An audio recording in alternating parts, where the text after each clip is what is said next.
Hello hi नमस्ते मु मानस आपण मानक स्वागत करुच्ची टेक ट्यूटोरियल चैनल को। आज मु आपण नहीं आसी थ्योरी क्लास।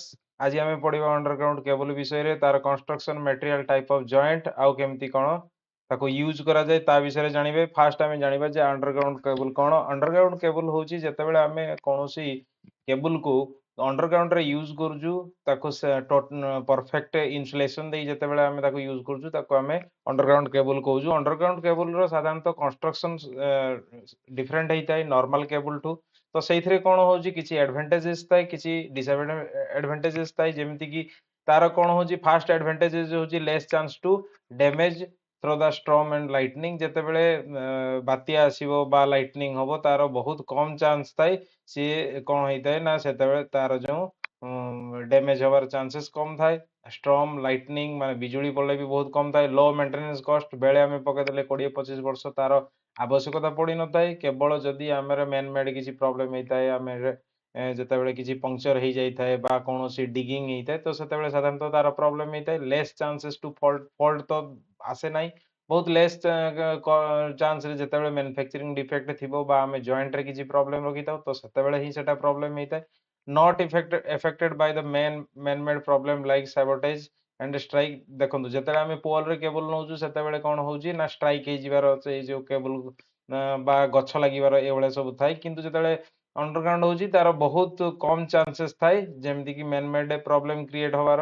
वोल्टेज रेगुलेशन बहुत हाई होता है जेहेतु तार इन्सुलेशन बहुत भल दि जाए बा जो दुईटा केबल फेज न्यूट्रल बा आम जिते तीन फेज नौचु तो बहुत नियर बाय नियर थाए तो तांकर कैपेसिटेंस बहुत भल होता है। तो कैपेसिटेंस जेहेतु बहुत भल होता है तेणु तांकर वोल्टेज रेगुलेशन मध्य बहुत ही भल होता है। आउ से वोल्टेज ड्रॉपटा इंडक्टिव लॉस बहुत कम होता है। इंडक्टिव सी बेसी किसी प्रॉब्लम हुए ना। बेटर बेटर जनरल एपियरेंस जेमती कि हूँ कौन आम जिते गोटे पोल रे केबल नौचु तो एपियरेंस लुक एरिया रे लुक टी खराब आसता है किंतु जो अंडरग्राउंड रे नौचु तार एपियरेंस किसी खराब आसी न था कि डिसएडवांटेजेस रही। तार फास्ट डिसएडवांटेज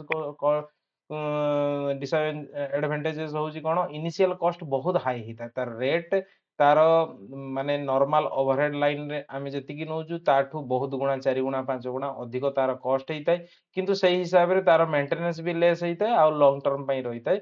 आउ कौन ता cost of joint are more जेमती कि नॉर्मल आम जो जॉइंट करूँ ब्रिटानिया टी जॉइंट कर बा स्ट्रेट जॉइंट करके यूज कर मेरिट जॉइंट करके यूज कर ओवरहेड रे किंतु एठी आम यूजी केबल रे से भाया किसी करें यूजी केबल रे तार जो जॉइंट कॉस्ट अधिका होता है। प्रत्येक जॉइंट गलापर इन्सुलेशन लगे वाटर प्रूफिंग करवा कॉस्ट निहाती अधिका होता है। हूँ कौन introducing insulation problem at high voltage compared to OH line. देखो ओएच लाइन रे आम इन्सुलेशन प्रॉब्लम बहुत अधिका होना था कहीं एयर ही हूँ गोटे बहुत भल इन्सुलेशन तो तेणु से इन्सुलेशन सेमती यूज करूँ केवल जो इन्सुलेटर यूज करूँ हैंगिंग पाखे के टेंशन पाखे जो यूज करूँ पोर्सलिन बा ग्लास रे आम यूज कर दूचु तो से बहुत किसी प्रॉब्लम बड़ प्रॉब्लम हुए नहीं आम कॉस्ट बहुत लेस थाए किंतु जिते आम इन्सुलेशन हो तो आम एटा साधारणतः कौन कहूँ ना लो वोल्टेज रे तो ठीक अच्छी लो वोल्टेज एलवी और एमवी बा एगुड़ा तो ठीक अच्छी किंतु जिते एच टी एच टी आसी तो से आमको इन्सुलेशन बहुत अधिका दरकार पड़ुची माने बहुत अधिका कॉस्टली भी होता है आ प्रॉब्लम भी क्रिएट होता है। आउ हूँ कौन ना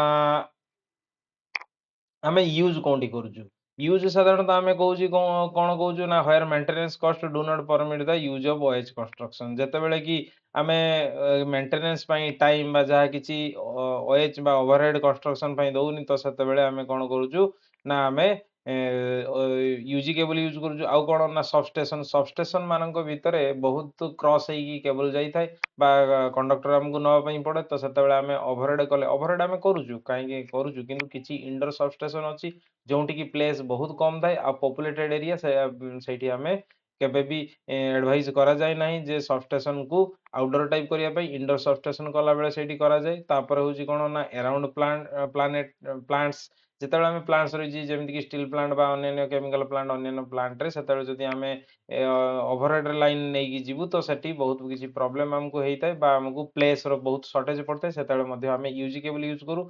आउ हूँ कौन विभिन्न मेसिनारीज को जिते आम कंट्रोल केबल पकई था से आम अंडरग्राउंड सब प्रिफर कर।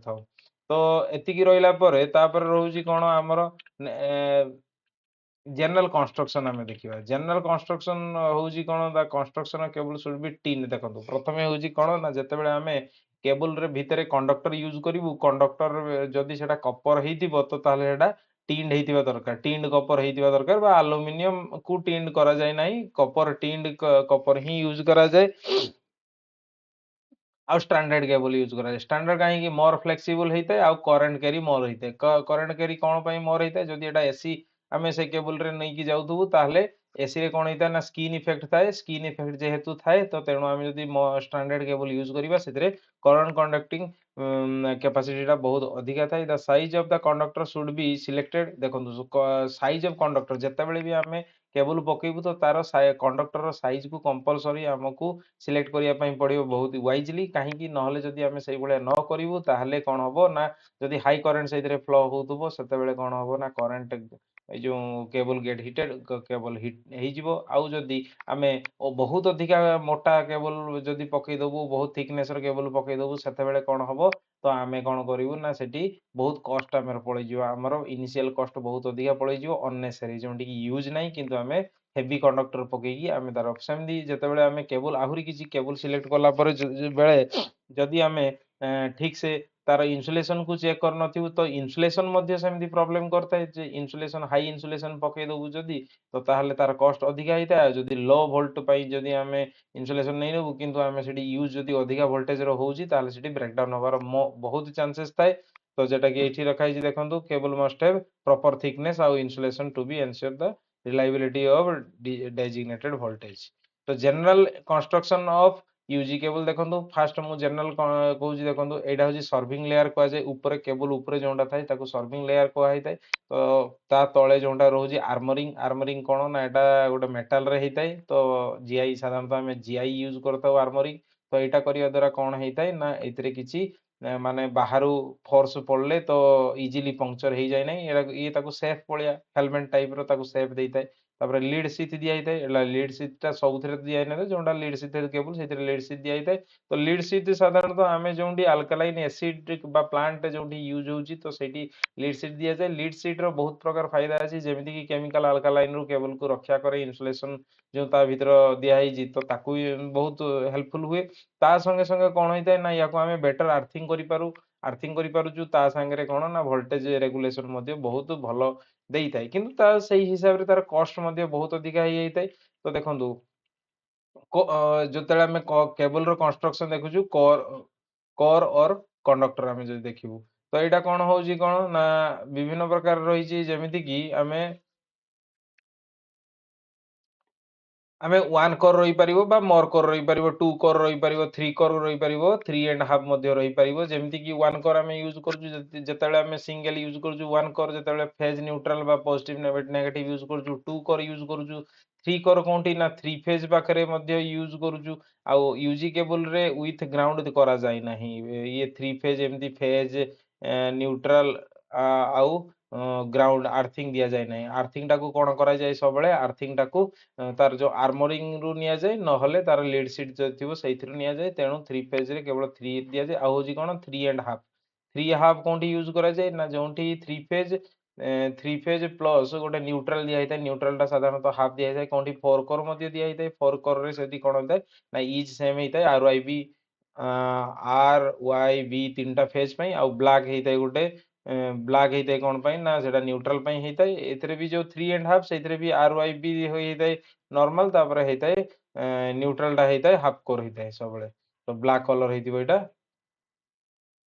ब्लैक कलर हेइते ओके तो तापर आमे देखिबु कोन कोन आउ सब रहउची इन्सुलेशन इन्सुलेशन सेतरे कोन रहितिबा दरकार इन्सुलेशन होउची कोन ना आमे जेतेबेले थिकनेस टाको आमे भलसे देखिया दरकार लेयर तार डिपेंडिंग अपन वोल्टेज आउ कते वोल्टेज ये विस्टैंड करिवो सही हिसाब रे आमे इन्सुलेशन रो थिकनेस आउ इन्सुलेशन रो टाइप आमे यूज करूछु तो इन्सुलेशन रे टाइप कोन कोन रहउची देखंतु फास्ट होउची कोन ना इम्प्रेग्नेटेड पेपर माने कोन होउची ना ए जो पेपर को कोन करा होउची ना मिनरल ऑयल रे बा ताकू कोनोसी वार्निश रे डिपिंग करा हेतै तो ए जे वार्निश कैम्ब्रिक गोटे हेइताय सेमती तो सेमती रबर मिनरल कंपाउंड हेइताय रबर माने कोन नॉर्मल नेचुरल लेवल इन्सुलेशन तो बहुत भल दे थाए किंतु लो टेम्परेचर रे मेल्ट कर जाए ता संगे संगे सी कौन होता है लॉन्ग लास्टिंग हेई न थाए तो सेठी से कौन करा जाए रबर सांगे मिनेराल किछि मिसेकी ताकू कंपाउंड बनाई थाए तो VIR ताकू कुआ जाए वल्कानाइज इंडियन रबर कुआ जाए सेठू वल्कानाइजेशन प्रोसेस करिक रबर को VIR कराई थाए पेट्रोलियम जेली मध्ये अप्लाई कराई थाए कोन पई ना ଯେତେବେଳେ ତା ଭିତରେ କୋର ଭିତରେ ବା ଇନ୍ସୁଲେସନ ଭିତରେ ସ୍ଲାଇଟ୍ ଫ୍ରିକ୍ସନ କୁ ଲେସ୍ କରିବା ପାଇଁ ଯେତେବେଳେ ଆମେ କେବୁଲ କୁ ମୋଡ଼ିବୁ ବା ଯୋଉଠି ବେଣ୍ଡ କରିବୁ ତ ସେଠି କିଛି ତା ଭିତରେ ମଧ୍ୟ ଫ୍ରିକ୍ସନ କ୍ରିଏଟ ହେଇଥାଏ ଇନ୍ସୁଲେସନ ପଙ୍କଚର ହବାର ଚାନ୍ସେସ୍ ଥାଏ ସେତେବେଳେ ଆମେ ଯଦି ପେଟ୍ରୋଲିୟମ ଜେଲିକୁ ତା ଭିତରେ ୟୁଜ କରୁଛୁ ତାହେଲେ କଣ ହଉଛି ନା ବେଣ୍ଡ କରିବା ଟାଇମ ରେ ତ ସେଠି ତା ଭିତରେ କୌଣସି ଇନ୍ସୁଲେସନ ଉପରେ ଡ୍ୟାମେଜ ଆସିନଥାଏ ତାପରେ ହଉଛି କଣ ନା मेटालिक सीथ कौन पाई दिया होता है तो ये देखो तो मुझे किस समय अगर कहूली जो लीड सीथ दिया होता है तो सही एमती आप जानीपारे जे ये मेटालिक सीथ करने कारण हूँ मॉइस्चर गैसेस आउ डैमेजिंग लिक्विड एसिड आउ अल्कालाइन आउ जो माटी रे बा एटमॉस्फेयर रे थिबो से गुडा याकू खराब न करि परिबो सेहि पई मेटालिक सीथ आमे साधारणतः यूज करा होची मेटालिक सीथ जो यूज करा होची तो लेड और लेड एलॉय ताकू यूज करा जाए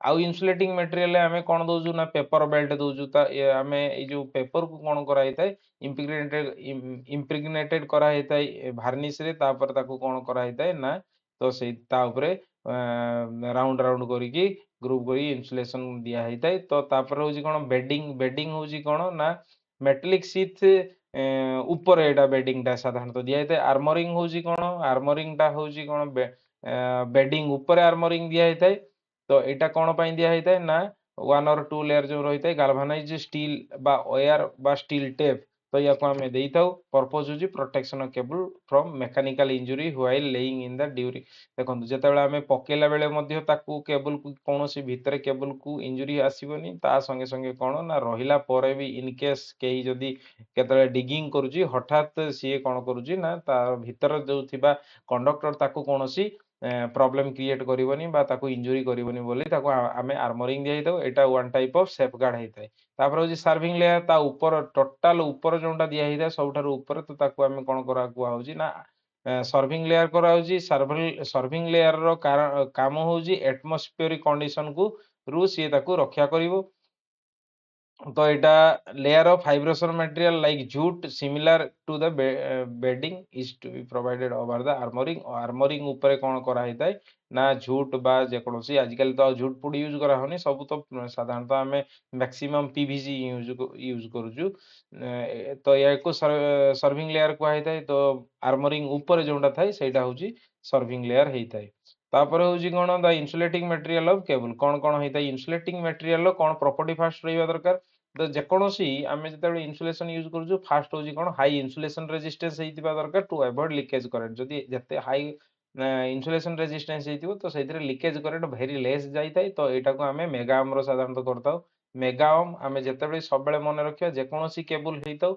मिनिमम 1 मेगाओम हेतिबा दरकार एलटी रे एचटी पई आहुरी अधिक आमे नेताउ किंतु एलटी रे 1 मेगाओम रु कम जदी तार इन्सुलेशन रेजिस्टेंस हेतिबो तो ताहले हमकु गुड इन्सुलेटेड केबल बोली कुआ जीवनी बा यूज करिया पई परमिट करा जाय नाही ता high dielectric strength to avoid electrical breakdown of the देखो डाइलेक्ट्रिक मु कहितली जेतेबेले इन्सुलेशन साधारणतः जेतेबेले देखा जाय हमें दुईटा देखिताउ कोन होजी फास्ट होजी बीडीबी ब्रेकडाउन वोल्टेज आ गोटे होजी कोन ना तार आईआर वैल्यू बा इन्सुलेशन रेजिस्टेंस वैल्यू आ गोटे होजी बीडीबी वैल्यू आमे एटा देखिताउ तो एटा केवी रे आस्ते एटा केवी वोल्टेज पर एमएम एमती लिखिताउ आउ एटा लिखिताउ कोन 1 मेगाओम बा मेगर रे एटा केते मेगाओम रे आमे मेगर आमे यूज करू मेगर एटा आमे मापिया पई यूज करू बा मेगोमीटर मध्ये कुआ जाय आ एटा मेगा ओम रे यार यूनिट तो एटा होजी कोन केवी पर एमएम होजी तार यूनिट आ यार यूनिट होजी जे मेगम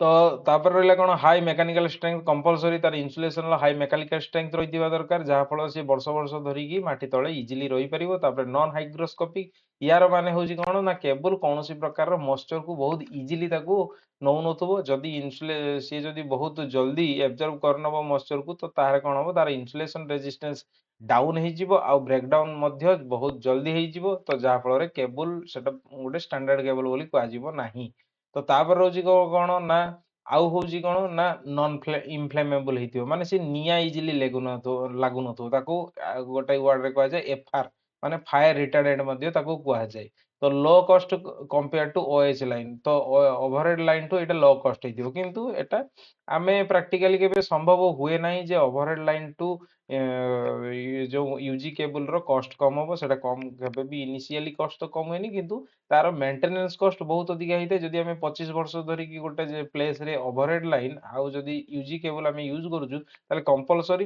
लॉन्ग टर्म पई जदि आमे यूज करूछु ताले यूजी केबल होउची बेस्ट आउ लो कॉस्ट हेताय किंतु जदि आमे इनिशियल कथा कहबू ताले सेटा ओएच लाइन सब बळे चीप हेताय तुलना यूजी केबल तुलना रे unaffected by the acid and alkaline to avoid the chemical action देखंतु सब बेले केबल टा एमदी हितबा दरकार जो एसिड अल्कालाइन द्वारा से इफेक्टेड होनो तो जहा फल रे कोन होजी जे लॉन्ग लास्टिंग हेई पारथु बा आमे केमिकल प्लांट बा जो कोनोसी माटी रे जो गोटे गोटे एरिया रे बहुत अधिक अल्कालाइन माटी हेताय बा एसिडिटी मटेरियल हेताय तो जहा फल रे कोन होजी ना केबल भितरे थिबा इन्सुलेशन डैमेज होबो नाही आ ता भितरे थिबा जो कंडक्टर गुडा इजिली ऑक्सीडाइज होबो नाही बा केमिकल रिएक्शन करियो नाही आमे वर्ष वर्ष धरि स्थायी भाव रे आमे ताको यूज करि पारछु करि पारिबु type of insulating material to be used in depend on the purpose of which the cable is required and the quality of insulation एमडे देखंतु आमे सेते गला पर आमे कोन कोन यूज करूछु साधारणतः तो रबर रबर आमे यूज करूछु वल्कानाइज्ड इंडियन रबर जेटा कि होजी VIR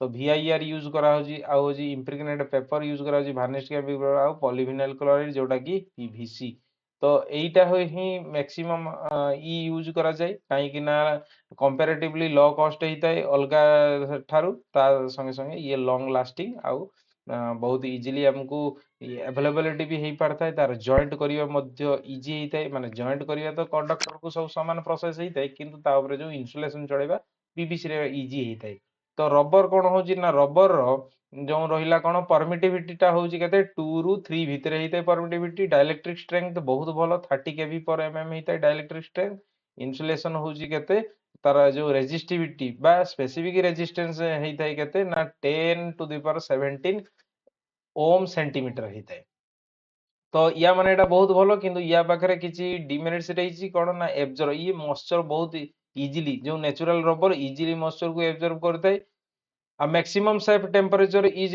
लो बहुत माने 38 डिग्री सेल्सियस रु अधिक ले से मेल्ट होआ पई स्टार्ट करे बा बहुत भलो माने इंसुलेटिंग मटेरियल हेकी रही नथाय तापर होजी कोन soft and reliable damage due to the rough handling देखो एटा बहुत सॉफ्ट हेइताय जहा फल रे आमे होजी कोन टिके जदी रफ हैंडलिंग हेइ जिवो तारो इंसुलेशन डैमेज हेइताय तो एई तीनटा होजी त मेनली ड्रॉबैक तेनु याको ओवरकम करिया पई सेई जो रहिजी हमर रबर रबर को ताको कोन करा होजी वल्कानाइजिंग भल्कानाइज्ड इंडियन रबर करा होची भल्कानाइजेशन प्रोसेस करा जाउची तो एइथिरे होची कोन ना कोन करा जाय ना जो नेचुरल रबर अछि नेचुरल रबर संगे कोन करा होची ना जिंक ऑक्साइड आ रेड लेड आउ होची कोन 3 टू 5% सल्फर सेइथिरे मिक्स करा जायताय कंपाउंड गुटे बना जाय रोल्ड इनटू थिन शीट आ तापर कोन करा होची से शीट गुडा को कोन करा होची स्ट्रिप स्ट्रिप करिकी कंडक्टर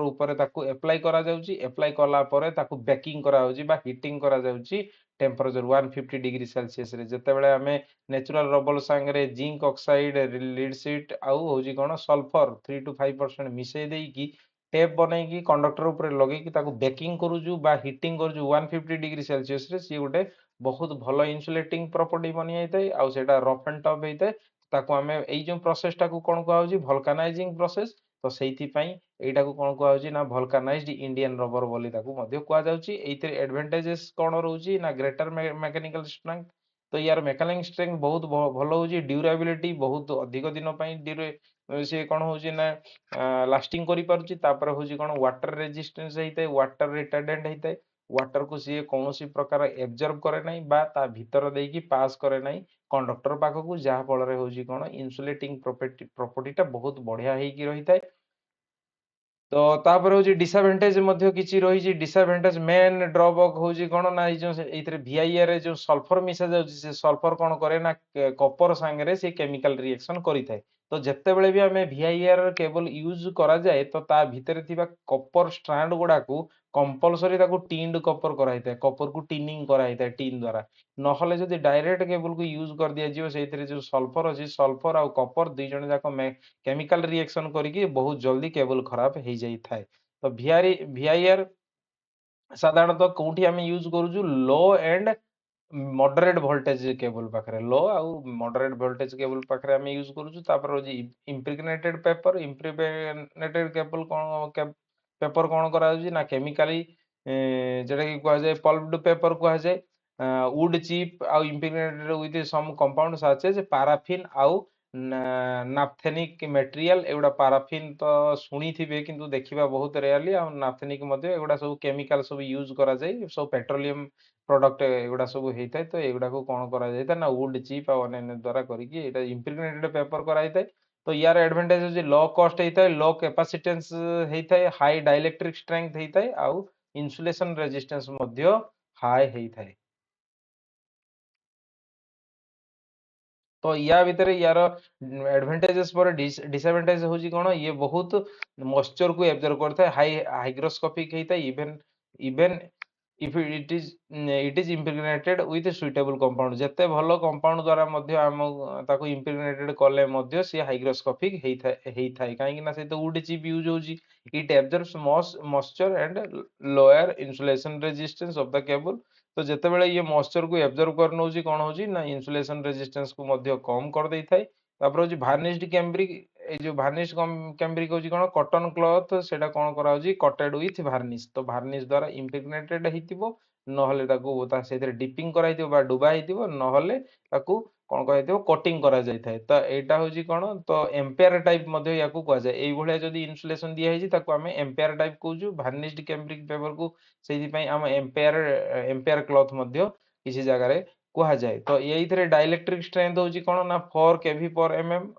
अवश्य ये रबर टू नेचुरल रबर टू यार कम, तथापि आमे याको यूज करि परिबु एलटी लाइन पाखरे आमे यूज करूछु 2.5 रु 3.8 तार परमिटिविटी हेता। पीवीसी तापर होची पॉलीविनाइल क्लोराइड, एटा होची कोन गोटे सिंथेटिक कंपाउंड हेता। It is obtained from the polymerisation of acetylene. तो एसिटिलिन को जतबे आमे पॉलीमराइजेशन करा होची, एटा गोटे केमिकल प्रोसेस जतबे करा होची, तो सेतेबेले कौन होची ना हमको पीवीसी मिलता है। पीवीसी आमे तैयारी कला परे ताको आमे कौन करा होची ना आमे केबल ऊपर बा जो कंडक्टर ऊपर ताको इन्सुलेशन भाव यूज करा होची। गोटे थिकनेस हमर वोल्टेज रो आवश्यकता अनुसार बा वोल्टेज रो यूज अनुसार केबल रे ता ऊपर सेटा कोटिंग टा दिया जाइताय बा इन्सुलेशन टा चढ़ाइताय। तो यार मेन एडवांटेजेस होची कोन, हाई इन्सुलेशन रेजिस्टेंस, यार आईआर वैल्यू बहुत बढ़िया हेताय, गुड डाइलेक्ट्रिक स्ट्रेंथ मध्ये यार बहुत बढ़िया, बहुत भल होता है। बीडीवी जेटा को आज ब्रेकडाउन वोल्टेज बहुत भल थाए। Mechanical toughness Etah rough and tough होता है बहुत जल्दी, आउ सेटा बहुत फ्लेक्सिबल मध्ये होता है। आजिकाली जो जो पीवीसी यूज होची तो सेटा बहुत अधिका टेम्परेचर पर्यंत मध्य से बहुत बढ़िया होल्ड करूची। 150 रु 200 डिग्री सेल्सियस पर्यंत इजिली से ताको होल्ड करि पारुची। तो आमे जेताले पीवीसी आनुचु साधारणतः लिखाई थाए जे एफआर लिखाई थाए, माने फायर रिटार्डेंट एलएसएफआर, माने आपण देखिथिबे केतेबेले एलएस एफआर लिखाई थिबो माने लो स्मोक फायर रिटार्डेंट। तो एमती लिखा ହେଇଥିବ ଯଦି इन केस निया भी लागि गला सेतरे बहुत लो स्मोक हेइताय, आउ फायर रिटार्डेंट सेतरे निया लागेनी, केवल जदी स्मोक आस्ताय बस नहीं, किंतु निया लागे नहीं। एमती आजिकाली बहुत आसुची। तो क्लासिफिकेशन केबल पुणी वोल्टेज अनुसार मध्ये हेइताय, जेमति कि लो वोल्टेज केबल कोन कोन हेइताय, लो टेंशन बा low voltage cable up to 1100 voltage. तो एटा हम जो डोमेस्टिक भितरे वायरिंग करूछु डोमेस्टिक केबल, तो सेटा हेइताय। तो एटा होची 1100 वोल्ट पर्यंत हेइताय। हाई टेंशन एचटी केबल हेइताय 11 केवी पर्यंत, जोंटा हेइताय एटा होची 11 केवी पर्यंत तार विस्टैंड करथाय। एटा सब बीडीबी वोल्टेज एटा सब। तो सुपर टेंशन जेटा रहउची एसटी केबल 22 केवी रु 33 केवी पर्यंत तार हेइताय। एक्स्ट्रा हाई टेंशन ईएचटी को आ जाय 33 रु 60 सी। आउ एक्स्ट्रा सुपर वोल्टेज बा एक्स्ट्रा हाई टेंशन जेटा को आ जाय, एक्स्ट्रा हाई टेंशन पर एक्स्ट्रा सुपर वोल्टेज जेटा को आ जाय, तो सेटा होजी बियॉन्ड 132 तो मध्य ताको को आ जाय। ତ ତାପରେ ରହିଛି କଣ ତ ଏମିତି କୋର ଅନୁସାରେ ମଧ୍ୟ ରହିଥାଏ, ଯେମିତି କି ମୁଁ କିଛି ସମୟ ଆଗରୁ କହିଥିଲି ସିଙ୍ଗଲ କୋର ଯେମିତି ରହୁଛି 2 କୋର 3 କୋର 4 କୋର, ଆଉ କିଛି ଜାଗାରେ 3.5 ମଧ୍ୟ ୟୁଜ କରାଯାଇଥାଏ। ତ ତ ଯେତେବେଳେ ଆମେ ସିଙ୍ଗଲ କୋର ୟୁଜ କରୁଛୁ ସେତେବେଳେ କଣ କରାହଉଛି, ତ ଏଇଟା ହଉଛି ଗୋଟେ ସିଙ୍ଗଲ କୋର ର ଉଦାହରଣ। ଦେଖନ୍ତୁ ଏଲଟି କେବୁଲ ରେ ତ ସେଣ୍ଟରରେ ରହିଛି ତାର ଇନସୁଲେସନ ସରି କଣ୍ଡକ୍ଟର ରହିଛି, ଯେକୌଣସି କପର ହେଇଥିବ ନହେଲେ ସିଲଭର ହେଇଥିବ। ତାପରେ ଯୋଉ ରହିଛି ଇମ୍ପ୍ରିଗ୍ନେଟେଡ ଯୋଉଟା ତାକୁ ପେପର ବେଲ୍ଟେଡ କରାହେଇଥିବ ବା ଯେକୌଣସି ଯାହା କରାହେଇଥିବ, ଇନସୁଲେସନ ତାପରେ ଚଢା ହେଇଥିବ। ତା ଉପରେ କଣ କରାହେଇଥାଏ ନା ତା ଉପରେ ପୁଣି କଣ କରାହେଇଥିବ ଲିଡ୍ ସିଥ୍ ଦିଆ ହେଇଥିବ। ଯୋଉଟା ଯଦି ଲିଡ୍ ସିଥ୍ କେବଲ ହେଇଥିବ ତାହେଲେ ଲିଡ୍ ସିଥ୍ ଦିଆ ହେଇଥିବ, ଯଦି ସେଟା ଲିଡ୍ ସିଥ୍ ହେଇନଥିବ ତାହେଲେ ନର୍ମାଲ ତାହେଲେ ସେମିତି ଖାଲି ଦିଆ ହେଇଥିବ। ତ ତାପରେ ରହୁଛି କଣ ନା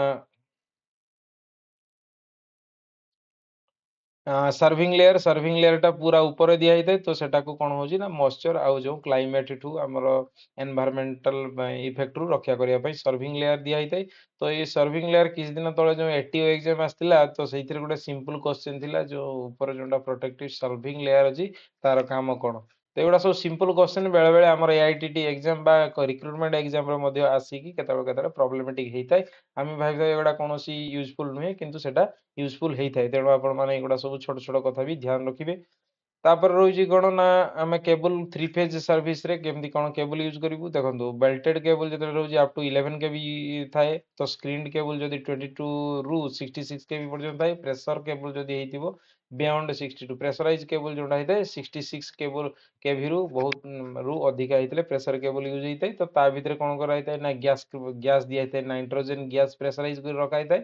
ନହେଲେ ତ ସେଇଥିରେ କଣ କରାହେଇଥାଏ ନା ଅଏଲ ପ୍ରେସରାଇଜ କରିକି ମଧ୍ୟ ରଖା ହେଇଥାଏ। ତ ଏଇଠି ଗୋଟେ ବେଲ୍ଟେଡ କେବୁଲ ର ସାଧାରଣ ଉଦାହରଣ ଦେଖିପାରିବେ। ତିନିଟା ଅଛି, ଏଇଟା ତିନିଟା। ତ ଯଦି ଆପଣ ଦେଖିବେ ତ ଏଇଟା ତିନିଟା, ଦେଖନ୍ତୁ ତିନିଟା ଏଠି ତିନିଟା ଫେଜ ପାଇଁ ଅଛି। ଧରାଯାଉ 3 କୋର ବାଲା ଏଇଟା ରହିଛି। ତ ତା ଉପରେ କଣ ନା ଇନସୁଲେସନ ଦିଆଯାଇଛି, ତା ଉପରେ ଗୋଟେ ପୁଣି ଇନସୁଲେସନ ଦିଆଯାଇଛି, ପୁଣି ପେପର ବେଲ୍ଟ ଦିଆଯାଇଛି, ତାପରେ ଲିଡ୍ ସିଥ୍ ଦିଆଯାଇଛି। ତ ଝୁଟ୍ ଇମ୍ପ୍ରିଗନେଟ ଏଇଟା ଏଇ ଯୋଉ ଗୋଲ ଗୋଲ ଏଗୁଡ଼ା ସବୁ ହଉଛି କଣ ନା ଆର୍ମୋରିଂ, ତାକୁ କଣ କରାହଉଛି ନା ମେକାନିକାଲ ଷ୍ଟ୍ରେଂଥ ଦବା ପାଇଁ ବା ସିଲ୍ଡ କରିବା ପାଇଁ। ତା ଉପରେ କଣ କରାହଉଛି ନା ସର୍ଭିଂ ଲେୟାର, ତା ଉପରେ ପୁରା ଦିଆହେଇଛି ସର୍ଭିଂ ଲେୟାର ଦିଆହେଇଛି। ତ ଏମିତି ଗୋଟେ ଉଦାହରଣ, ଆପଣ ମାନେ ଭଲସେ ୟାକୁ ଦେଖିନେବେ।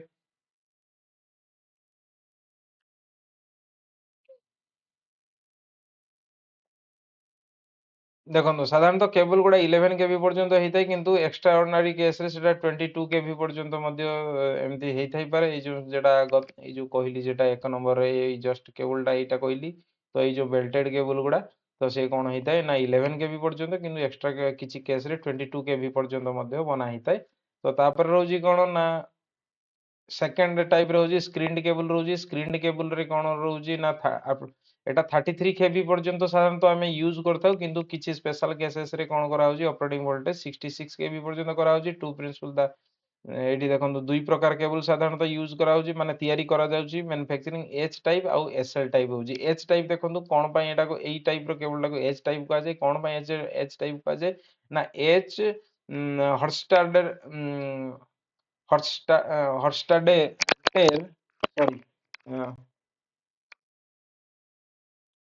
ଏଚ୍ ହର୍ଷ୍ଟାଡେର ଯୋଉ ଅଛନ୍ତି, ତ ସିଏ ତାଙ୍କ ନାଁ ଅନୁସାରେ ସିଏ ବନେଇଥିଲେ ଯେତେବେଳେ, ତାଙ୍କ ନାଁ ଅନୁସାରେ ଏଟାକୁ ଏଚ୍ ଟାଇପ କରିଥିଲେ ଏଇ କେବୁଲ ଟା। ତ ଏଇଟା ଯୋଉ କେବଲ ରହିଛି, ତ ଆପଣ ମାନେ ଦେଖିପାରନ୍ତି କେଭଳିଆ କରାହେଇଛି। ତ ତିନିଟା ଏଗୁଡ଼ା ହଉଛି ତିନିଟା, ଏଟା ଗୋଟେ ଆଉ ଏଇଟା ଗୋଟେ, ତିନିଟା ହଉଛି କଣ ନା କଣ୍ଡକ୍ଟର ଷ୍ଟାଣ୍ଡାର୍ଡ କଣ୍ଡକ୍ଟର ରହିଛି। ତା ଭିତରେ କଣ କରାହେଇଛି ନା ସବୁ ଫିଲର ଝୁଟ୍ ମେଟେରିଆଲ ଯୋଉଟା କରାହେଇଛି, ଝୁଟ୍ ମେଟେରିଆଲ ଇଏ ଭିତରେ ପୁରା ହେଇଛି।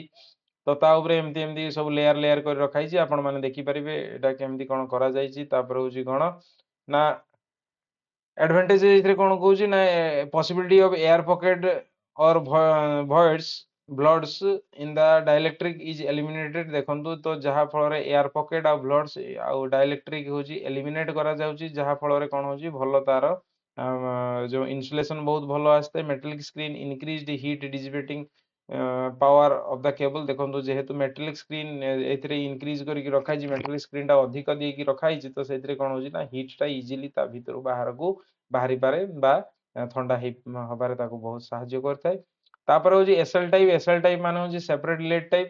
ତ ସେପାରେଟ ଲିଡ୍ ଟାଇପ ମାନେ ହଉଛି କଣ, ଏଥିରେ ଯୋଉ କନଷ୍ଟ୍ରକ୍ସନ କରାହଉଛି 3 କୋର କେବୁଲ, ତ ସେଇଥିରେ এটা ତ H ଟାଇପ୍ ହିଁ ହେଇଥାଏ, କିନ୍ତୁ ଏଇଥିରେ କ'ଣ କରାହଉଛି ନା H ଟାଇପ୍ରେ କ'ଣ କରାହଉଥିଲା ନା ଗୋଟେ କମନ୍, ଏଇଠି ଆପଣ ଦେଖୁଥିବେ ଗୋଟେ କମନ୍ ସିଲ୍ଡ ଲିଡ୍ ସିଥ୍ ଦିଆହଉଥିଲା, କିନ୍ତୁ ଯେତେବେଳେ ଆମେ ସେପାରେଟ୍ ଲିଡ୍ ଟାଇପ୍ କରାହଉଛି, ସେପାରେଟ୍ ଲିଡ୍ ଟାଇପ୍ରେ ଅଲଗା ଅଲଗା ଦିଆହଉଛି। ତ ଏଇଥିରେ ଆଉ କମନ୍ ଗୋଟେ ଦିଆଯାଏ ନାହିଁ ଲିଡ୍ ସିଥ୍, ତ ଆପଣମାନେ ଏଇଠି ଦେଖିପାରନ୍ତି ଏମିତି ଦିଆ ହେଇଥାଏ। ତ ଏଇଟା ତିନିଟା ଯୋଉ ରହିଛି କଣ୍ଡକ୍ଟର, ତ ତିନିଟା କଣ୍ଡକ୍ଟରରେ ରହିଛି କ'ଣ ନା ଇନ୍ସୁଲେସନ୍ ରହିଛି, ତାପରେ ରହିଛି ଦେଖନ୍ତୁ ୟାର ଗୋଟେ ଲିଡ୍ କଭର, ୟାର ଗୋଟେ ରହିଛି, ପୁଣି ୟାର ଗୋଟେ ଅଲଗା ଲିଡ୍ କଭର, ୟାର ଗୋଟେ ଅଲଗା ଲିଡ୍ କଭର, ସବୁ ସେପାରେଟ୍ ଲିଡ୍ କଭର ଦିଆ ହେଇଥାଏ। ତ ସେଇଥିପାଇଁ କ'ଣ ହେଇଥାଏ ନା ୟାର ଟିକେ ଫ୍ଲେକ୍ସିବିଲିଟି ମଧ୍ୟ ବହୁତ ଭଲ ଆସିଥାଏ। ତାପରେ ହଉଛି କ'ଣ, କିନ୍ତୁ ଯୋଉ ୟାର ରହିଛି କ'ଣ ଆର୍ମରିଂ ଆଉ ସର୍ଭିଂ ଲେୟାର, ଏଟା କମନ୍ ହେଇଥାଏ। ତ ତାପରେ ହଉଛି କ'ଣ ନା lamination of the solid type, ଏଇଟା ଆପଣ ଦେଖିପାରନ୍ତି। ତ ଏଇଥିରେ ହଉଛି କ'ଣ ନା ଲେମିନେସନ୍ କରାହେଇଥାଏ, sorry limitation of solid type cable ହେଇଥାଏ। ତ ଏଇ ଯୋଉ লিমিটেশন କ'ଣ ହେଇଥାଏ ଦେଖନ୍ତୁ all type of above construction are reflected as the solid cable, ଏଗୁଡ଼ା ସବୁ ସଲିଡ୍ କେବୁଲ ଟାଇପ୍ ରହିଥାଏ। 66 kV voltage limit solid type of cable is 66 kV due to the following reason. ତ ଏଇଥିରେ କ'ଣ କ'ଣ ପାଇଁ ହେଇଥାଏ 66 kV ପର୍ଯ୍ୟନ୍ତ ହିଁ ହେଇଥାଏ। ତ as solid cable carries the load, the conductor temperature increases and the cable compound insulating compound over paper expands. The action stretches and the lead sheath which may be damaged। ଦେଖନ୍ତୁ ଯେତେବେଳେ ଆମେ solid ହେଇଥାଏ, ତ ଯେତେବେଳେ ଆମେ ତାକୁ କ'ଣ କରାହଉଛି କେବୁଲ କମ୍ପାଉଣ୍ଡ ହେଇଥାଏ, ତ ଯେତେବେଳେ ତାକୁ ଷ୍ଟ୍ରେଚ୍ କରାହଉଛି, ତ ଲିଡ୍ ସିଥ୍ ମେ ବି ଡ୍ୟାମେଜ୍ ସେଟା ହେଇଥାଇପାରେ। ତାପରେ ରହୁଛି କ'ଣ ମୁଁ ଦେଖିବା ଆମେ ବିଭିନ୍ନ ପ୍ରକାର ତ ତା ଭିତରେ ରହୁଛି ଥାର୍ଡ ରହୁଛି ପ୍ରେସର କେବୁଲ ରହୁଛି ଫର୍ ଦ ଭୋଲ୍ଟେଜ ବିୟଣ୍ଡ 66, ଯେତେବେଳେ 66 kV ରୁ ଅଧିକା ରହୁଛି ସେତେବେଳେ ଆମେ ପ୍ରେସର କେବୁଲ ୟୁଜ୍ କରିବୁ। ତ ପ୍ରେସର କେବୁଲରେ କ'ଣ ହେଉଛି ଆମେ ଦି ପ୍ରକାର, ଗୋଟେ ହେଉଛି ଅଏଲ୍ ଫିଲ୍ଡ କେବୁଲ, ତ ସେଥିରେ ହେଉଛି କ'ଣ ନା ଆମେ ପ୍ରତ୍ୟେକ ଯୋଉ ତା ଭିତରେ କେବୁଲ ଭିତରେ ଅଏଲ୍କୁ ପ୍ରେସରାଇଜ କରିକି ଆମେ ଫ୍ଲୋ କରାଯାଏ। ତ ତାପରେ ଆଉ ଗୋଟେ ହେଉଛି କ'ଣ ସରି ଆଉ ଗୋଟେ ହେଉଛି ଗ୍ୟାସ୍ ଫିଲ୍ଡ ଥାଏ। ତ ଦି ପ୍ରକାର ଆମେ ଅଏଲ୍ ଫିଲ୍ଡ ୟୁଜ୍ କରୁଛୁ, ଆଉ ଗୋଟେ ହେଉଛି ଗ୍ୟାସ୍ ଫିଲ୍ଡ ଆମେ ୟୁଜ୍ କରୁଛୁ।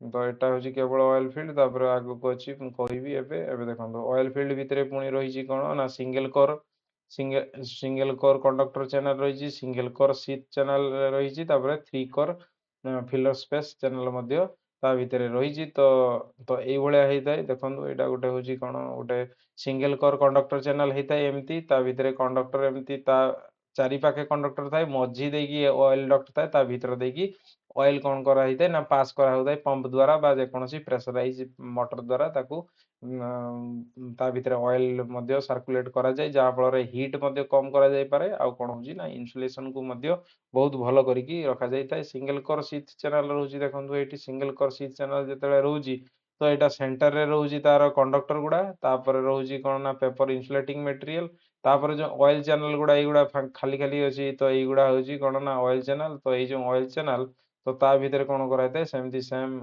ଅଏଲ୍କୁ ତା ଭିତରେ ପ୍ରେସରାଇଜ କରିକି ତାକୁ ଫିଲ୍ କରାଯାଇଥାଏ, ଆଉ ତାକୁ ଫ୍ଲୋ ମଧ୍ୟ କରାହେଉଥାଏ।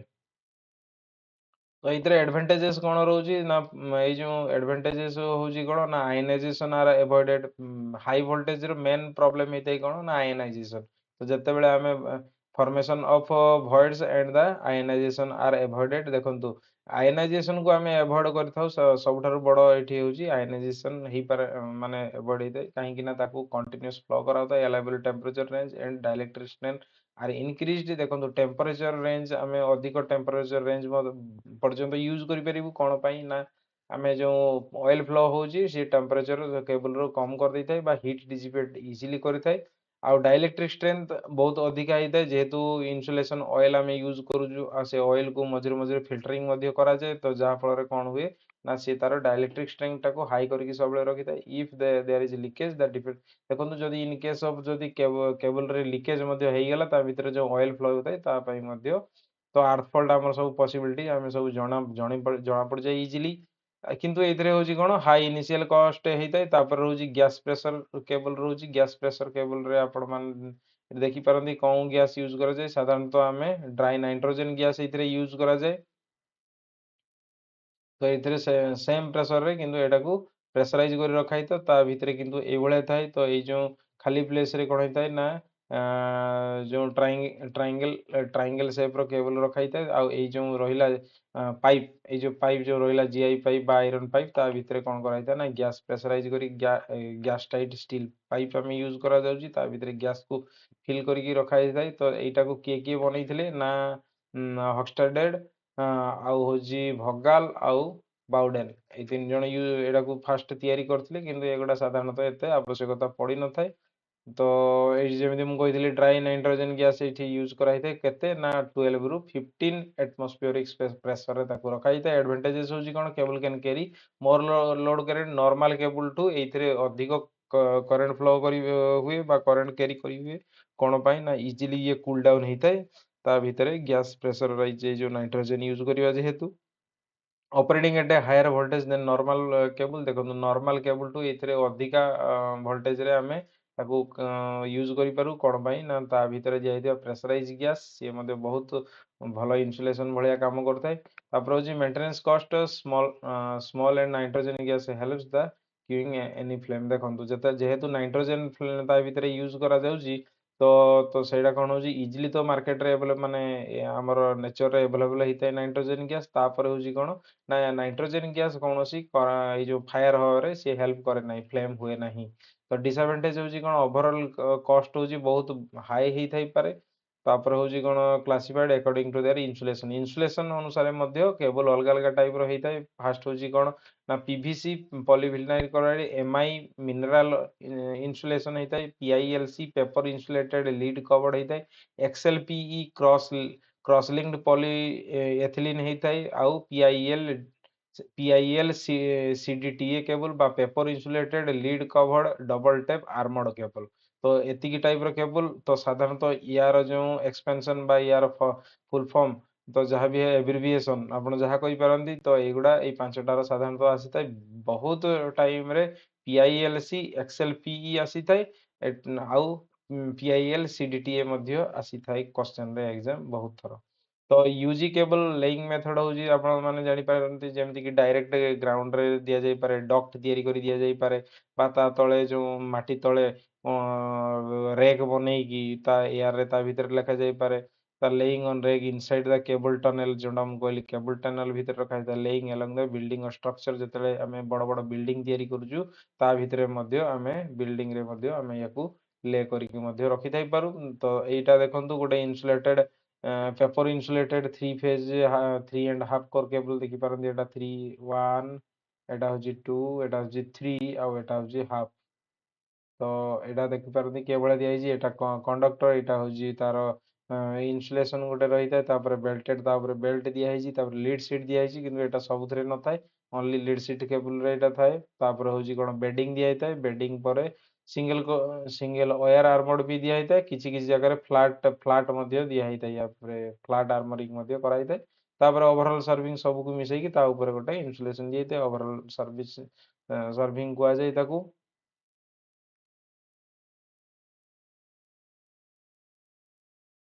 ଦେଖନ୍ତୁ ଯେତେବେଳେ ଆମେ ଲେଇଂ କରୁଛୁ ଗ୍ରାଉଣ୍ଡ ରେ ଆମେ ଡାଇରେକ୍ଟଲି କରୁଛୁ ତ ସେତେବେଳେ କ'ଣ କରାହେଇଥାଏ ଯଦି ତାର ହାଇ ଭୋଲ୍ଟେଜ କେବଳ ହେଇଥିବ 3.3 କେଭି ରୁ 11 କେଭି ପର୍ଯ୍ୟନ୍ତ ହେଇଥିବ ମିନିମମ୍ 0.9 ମିଟର ଗଭୀରତାରେ ହେଇଥିବା ଦରକାର ଯଦି ହାଇ ଭୋଲ୍ଟେଜ କେବଲ ବା 22 କେଭି 33 କେଭି ରେଟିଂ ର ହେଇଥିବ 1.05 ମିଟର ଡେପ୍ଥ ରେ କମ୍ପଲସରି ହେଇଥିବା ଦରକାର low and medium voltage and control cable जदि ହେଇଥିବ लो वोल्टेज मीडियम वोल्टेज आ कंट्रोल केबल जेतेବେଳେ ଆମେ स्विच गियर को ऑपरेट करूछु लॉन्ग डिस्टेंस रे तो सेतेବେଳେ जो ताको केबल ता तळकू ताको को जाय कोन ना कंट्रोल केबल को जाय 0.75 मीटर तळे रहितबा दरकार केबल एट रोड क्रॉसिंग जोंठी रोड अछि रोड तळ देकी जदि दिया ହେଇଥିବ सेटा मिनिमम 1 मीटर ହେଇଥିବା दरकार सी लो काहे कि आपनकर लो वोल्टेज मीडियम वोल्टेज ହେଇଥିଲେ ମଧ୍ୟ 1 मीटर तळे रहितबा दरकार cable at railway level crossing जदि ହେଇଥିବ measured bottom of the sleeper जदि यार माने होजी आमे जदि ट्रेन क्रॉसिंग तळ देकी ट्रेन लाइन तळ देकी जाइथिबु तार जो स्लीपर माने जो सीमेंट रो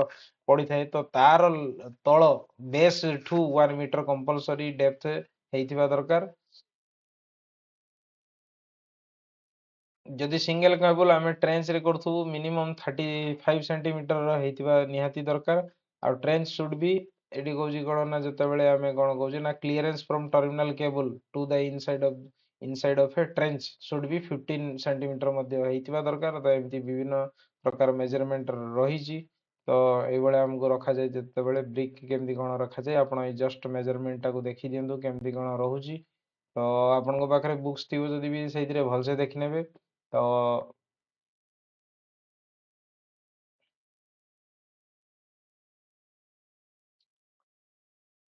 ତ ଆମେ ଯେତେବେଳେ କେବୁଲକୁ ରଖୁଛୁ ରେକ୍ ଭିତରେ, ଏଇଟା ଦେଖନ୍ତୁ ଏଇ ଯେଉଁ ରେକ୍ କରାହେଇଥାଏ ଏଗୁଡ଼ା ସବୁ ସାଧାରଣତଃ ଜିଆଇର ରେକ୍ ଆମେ କରିଥାଉ। ତାପରେ ଗୋଟେ ଗୋଟେ କେବୁଲ କରିକି ଆମେ ତାକୁ ରଖିକି ତାକୁ କ୍ଲାମ୍ପ ସେଡେଲ ଦ୍ୱାରା ତାକୁ ଫିକ୍ସିଂ କରିଥାଉ।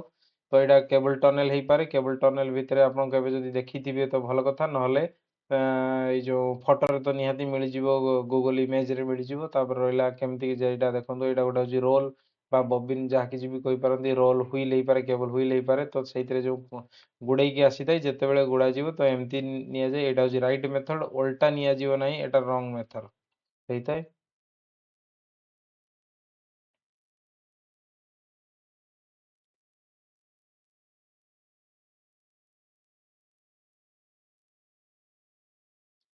ତ ଯେତେବେଳେ ଆମେ କେବୁଲଟାକୁ ଜଏଣ୍ଟ କରୁଛୁ ସାଧାରଣତଃ ଦେଖିପାରନ୍ତି କି ଏଭଳିଆ ଜଏଣ୍ଟ କରାଯାଏ। ଆମେ ଟି ଜଏଣ୍ଟ କରାଯାଇଥାଏ। ଟି ଜଏଣ୍ଟ ରେଷ୍ଟ୍ରିକ୍ଟେଡ୍ ଅପ୍ ଟୁ 11 କେବି। 11 କେବିରୁ ଅଧିକା ହେଲେ ତାକୁ ଟି ଜଏଣ୍ଟ କରାଯିବ ନାହିଁ। ତ ଆଉ ଟିକେ ଆଗରୁ ଏଇଠି ରହିଯାଇଛି ଦେଖନ୍ତୁ PILC କେବୁଲ ପାଇଁ। ତ ଯେତେବେଳେ ହେଉଛି ଏଭବ୍ 11, ଯେତେବେଳେ ଆମେ ଜଏଣ୍ଟ କରୁଛୁ paper insulated lead sheathed cable straight joint are made either by the using sleeve joint or by crimping joint.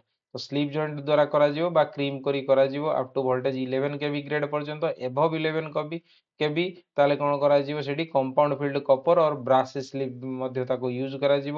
Also the cast iron fibre glass protective box are used. ତ ତା ଉପରେ କ'ଣ କରାଯିବ, ଏଇ ଯେଉଁ ଜଏଣ୍ଟ କରାଯିବ, joint କରିସାରିଲା ପରେ ତା ଉପରେ କ'ଣ କରାଯିବ ନା fibre glass cast iron box ତା ଉପରେ ୟୁଜ୍ କରିବା ପାଇଁ ପଡ଼ିବ। ତ ତାପରେ ରହିଛି କ'ଣ 11 କେବି ମୋଲ୍ଡ। ଏଇ ଦେଖନ୍ତୁ cast iron protective box up to 11 kV. ଯେତେବେଳେ କାଷ୍ଟ ଆଇରନ୍ ବକ୍ସ 11 କେବି ପର୍ଯ୍ୟନ୍ତ ୟୁଜ୍ କରାଯିବ। used for 1.1 kb joint in cast box joints should conform the relevant Indian standard। ଆମେ ଯେକୌଣସି ବି ଜଏଣ୍ଟ କରିବୁ जो इंडियन स्टैंडर्ड ହେଇଥିବା ଦରକାର ବା BIS যেটা କୁହାଯାଏ, ବ୍ୟୁରୋ ଅଫ୍ ଇଣ୍ଡିଆନ୍ ଷ୍ଟାଣ୍ଡାର୍ଡ ଯେଟା କୁହାଯାଏ, BIS ଦ୍ୱାରା ହେଇଥିବା ନିହାତି ଦରକାର। Above 11 cast resin system not yet standardise. ଦେଖନ୍ତୁ ଯେତେବେଳେ 11 କେବି ଉପରକୁ ତ cast resin system is not ଏତେ ପର୍ଯ୍ୟନ୍ତ ଷ୍ଟାଣ୍ଡାର୍ଡାଇଜ୍ ସେମିତି କିଛି ହେଇପାରି ନାହିଁ। ତ ସାଧାରଣତଃ ଯେତେବେଳେ ଜଏଣ୍ଟ କରାଯାଉଛି ତ ସେତେବେଳେ କ'ଣ କରାହେଉଛି ନା ସାଧାରଣତଃ PILC cable cast resin kit for the PVC ଆଉ XLPE ପାଇଁ ଆସିଥାଏ। ଏଇ ଦୁଇ ପ୍ରକାର କେବୁଲ ପାଇଁ ହିଁ ଆସିଥାଏ। ତାପରେ ଦେଖନ୍ତୁ ଯେତେବେଳେ ଟର୍ମିନେସନ କରାଯିବ ବା ଫର୍କେଟିଂ ଯେତେବେଳେ କରାଯିବ ତ ସେତେବେଳେ ଏମିତି କରାହେଇଥାଏ। ତ 11 କେବି ପର୍ଯ୍ୟନ୍ତ ଯେତେବେଳେ ହେଇଥିବ ଏଠି ଦେଖନ୍ତୁ ଏଇଭଳିଆ କରାଯାଏ। ଆପଣମାନେ ଦେଖିଥିବେ କେତେବେଳେ ବି ଏଇଭଳିଆ କରାଯାଏ। ପ୍ରାକ୍ଟିକାଲ ଯେତେବେଳେ କରିବେ ଏଗୁଡ଼ା ଇଜିଲି ଜାଣିପାରିବେ କେମିତି କ'ଣ କରାଯାଉଛି। Method of preparing filling compound, ଯେତେବେଳେ ଆମେ ଜଏଣ୍ଟ କରିସାରିଲା ପରେ ତା ଉପରେ ଆମେ କମ୍ପାଉଣ୍ଡ ଲଗେଇବା ପାଇଁ ପଡ଼େ ଇନ୍ସୁଲେସନ ପାଇଁ। ତ ଦୁଇ ପ୍ରକାର ହେଇଥାଏ, ଗୋଟେ ହେଉଛି କ'ଣ ହଟ୍ ପୋରିଂ ହେଇଥାଏ, ଆଉ ଗୋଟେ କୋଲ୍ଡ ପୋରିଂ ହେଇଥାଏ। ମାନେ ଗରମ କରିକି ଯେତେବେଳେ ଆମେ ଢାଳୁଛୁ ସେଇଥିରେ ମେଲ୍ଟ କରିକି ଲିକ୍ୱିଡ ଟାଇପ୍ର, ଆଉ ଗୋଟେ ହେଉଛି କୋଲ୍ଡ ପୋରିଂ। ତ ହଟ୍ ପୋରିଂ କ'ଣ କରାହେଇଥାଏ ନା ବିଟୁମିନସ୍ କମ୍ପାଉଣ୍ଡ କ'ଣ ହେଇଥାଏ, ଯେଉଁ ପିଚୁ ଟାଇପ୍ର ଗୋଟେ ଜିନିଷ ହେଇଥାଏ। ତ ସେଇଟାକୁ କ'ଣ କରାହେଇଥାଏ ନା ମେଲ୍ଟ କରାଯିବ 180ରୁ 190 ଡିଗ୍ରୀ ସେଲସିୟସ୍ ପର୍ଯ୍ୟନ୍ତ ମେଲ୍ଟ କରାଯିବ। ସିଏ ପୁରା ଲିକ୍ୱିଡ ହେଇଯିବ। ଲିକ୍ୱିଡ ହେଇଗଲେ କ'ଣ କରାଯିବ ନା ତାପରେ ଗୋଟେ ମୋଲ୍ଡ ଦେଇକି ତ ତା ଭିତରେ ସେଟାକୁ ଢାଳି ଦିଆଯିବ। ତାପରେ କିଛି ସମୟ ପରେ କୁଲ୍ ଡାଉନ୍ ହେଇଗଲା ପରେ ତ ସିଏ ପୁରା ସେଟ୍ ହେଇଯାଇଥାଏ। ତାକୁ ହଟ୍ ପୋରିଂ ମେଥଡ଼ କୁହାଯାଏ। ତାପରେ ହେଉଛି କ'ଣ, ତ ଏଇଥିରେ କ'ଣ ହେଇଥାଏ ନା ଯେଉଁ ବିଟୁମିନସ୍ ଆଇଟମର ତାର କ'ଣ ହେଇଥାଏ ନା ହାଇ ଇଲେକ୍ଟ୍ରିକାଲ ଷ୍ଟ୍ରେଙ୍ଥ ହେଇଥାଏ। ଆଉ ହେଉଛି କ'ଣ ରେଜିଷ୍ଟାନ୍ସ ଟୁ ମଶ୍ଚର ମଧ୍ୟ ସିଏ ଆଡାପ୍ଟ କରେ ନାହିଁ। ତାପରେ ହେଉଛି କ'ଣ ନା କୋଲ୍ଡ ପୋରିଂରେ ମଧ୍ୟ ସେମିତି ରହିଥାଏ। ଅପ୍ ଟୁ 11 କେବି ଗ୍ରେଡ୍ ପର୍ଯ୍ୟନ୍ତ ତାକୁ ୟୁଜ୍ କରାଯାଏ। କୋଲ୍ଡ ପୋରିଂରେ ହେଉଛି କ'ଣ ଦୁଇ ପ୍ରକାରର ଲିକ୍ୱିଡ ଆସିଥାଏ। ତ ଦୁଇ ପ୍ରକାର ଲିକ୍ୱିଡକୁ ମିକ୍ସ କରିକି ତ ସେମିତି ତା ଭିତରେ ଢାଳି ଦିଆଯାଇଥାଏ। କିଛି ସମୟ ପରେ ସିଏ ଇଜିଲି ତାକୁ ପୁରା ସେଟ୍ ହେଇଯାଇଥାଏ। ଆଉ ସିଏ ମଧ୍ୟ ବଢ଼ିଆ ଇନ୍ସୁଲେଟିଂ କରିଥାଏ। ତ ଆଜିର ଥିଲା ଏତିକି ପୁରା କେବୁଲ ବିଷୟରେ ମୁଁ ସବୁ କହିଲି। ତ ନେକ୍ସଟ କ୍ଲାସ୍ରେ ପୁଣି ଇଣ୍ଟରେଷ୍ଟିଂ ଭିଡ଼ିଓ ମୁଁ ନେଇକି ଆସିବି, ଇଣ୍ଟରେଷ୍ଟିଂ କ୍ଲାସ୍ ନେଇକି ଆସିବି ଆପଣଙ୍କ ମାନଙ୍କ ପାଇଁ।